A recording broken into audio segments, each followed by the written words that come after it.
some of those peaks and valleys that I've already gone through, I can now present in a way that others can learn from it. Others can take a little bit of pride or hope or wisdom moving forward.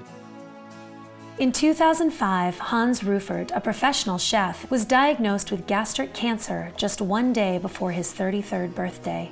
I was at work one day and I honestly thought I was having a heart attack. Mine was not a scheduled trip to the doctor. It was a 911 emergency call. And straight from the first blood test, they knew that my blood level was so low that there was an issue. But the first doctor said, you know what, you need to eat more red meat. You're anemic, I think you just need to eat more red meat. And he was ready to discharge me. And luckily, there was a bit of a shift change right then, and the next doctor in looked again at my chart and said, man, you have to be bleeding internally somewhere. So they went in with a scope, and sure enough, there was a tumor right at the junction of my esophagus and my stomach, which they estimated to be at least 2 years old.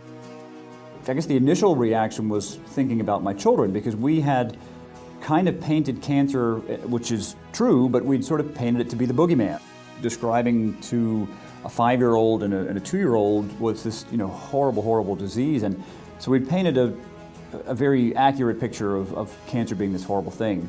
So now to have to break the news to them that now I have it was a tough thing. So I was really more worried about breaking the news to my children. That was a tough call.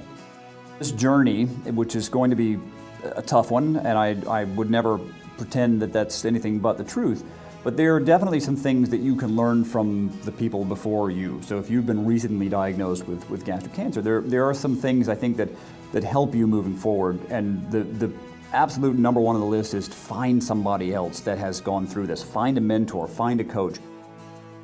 Hans's surgery removed most of his stomach and 95% of his esophagus. Following surgery, he committed to increasing awareness about gastric cancer and helping others around him who were also searching for a cure.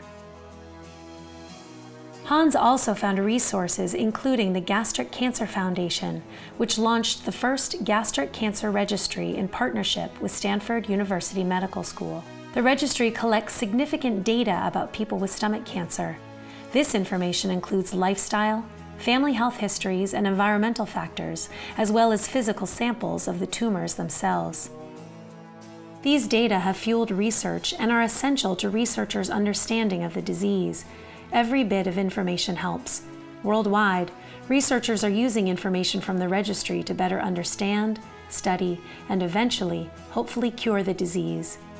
People with gastric cancer and their loved ones can take an active role in curing the disease by registering. Ultimately, we need your help, and that can come in any form. But most importantly, regardless of your demographic, no matter who you are or where you came from or what your situation is, those specifics of your disease can really help other people that follow behind you and follow behind me. By taking that little bit of time and filling out the registry, you're providing doctors who you may never meet with the tools that they need to attack this disease and once and for all make a true and final difference in really eliminating gastric cancer.